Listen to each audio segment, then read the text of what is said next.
तमिलनाडु विधानसभा चुनाव से पहले एनडीए में फिर शामिल हुए एआईएडीएमके पलनीस्वामी की मौजूदगी में अमित शाह ने किया ऐलान। अमित शाह बोले, तमिलनाडु चुनाव में पलनीस्वामी के नेतृत्व में चुनाव लड़ेगा एनडीए। अगले चुनाव में तमिलनाडु में भी एनडीए की बनेगी सरकार। एआईएडीएमके के इंटरनल अफेयर्स में बीजेपी का कोई दखल नहीं होगा। बाकी दलों के बारे में एआईएडीएमके और बीजेपी का क्षेत्रीय नेतृत्व फैसला करेगा। अमित शाह की जानकारी। सीट बंटवारे और सरकार बनने पर मंत्री पद को लेकर बाद में चर्चा होगी। अमित शाह बोले कि डीएमके मुख्य मुद्दे से ध्यान भटकाने के लिए सनातन और 3 लैंग्वेज पॉलिसी का मुद्दा उठा रही है।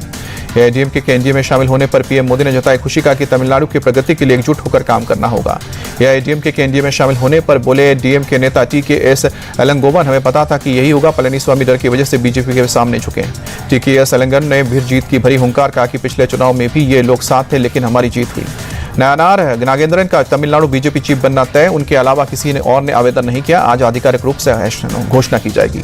महाराष्ट्र के पुणे पहुंचे गृह मंत्री अमित शाह हवाई अड्डे पर सीएम फडणवीस और राज्य बीजेपी अध्यक्ष चंद्रशेखर बावनकुले ने स्वागत किया।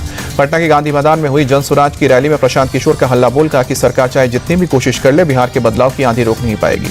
प्रशांत किशोर ने 10 दिन बाद बिहार में बदलाव यात्रा निकालने का ऐलान किया। कहा कि सरकार और प्रशासन के कुप्रबंधन से 2 लाख से अधिक लोग नहीं पहुंच सके गांधी मैदान। 25 अप्रैल को एमसीडी के मेयर और डिप्टी मेयर का चुनाव होगा। नामांकन की आखिरी तारीख 21 अप्रैल।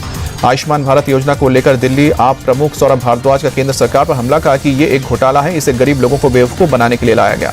ओडिशा में लागू हुई आयुष्मान भारत योजना, स्वास्थ्य मंत्री जेपी नड्डा और सीएम मांझी ने लाभार्थियों को बांटे कार्ड। जेपी नड्डा बोले, दिल्ली और ओडिशा में आयुष्मान योजना लागू हो गई है, अब बंगाल की बारी है, बंगाल में कमल खिलेगा, आयुष्मान योजना लागू होगा।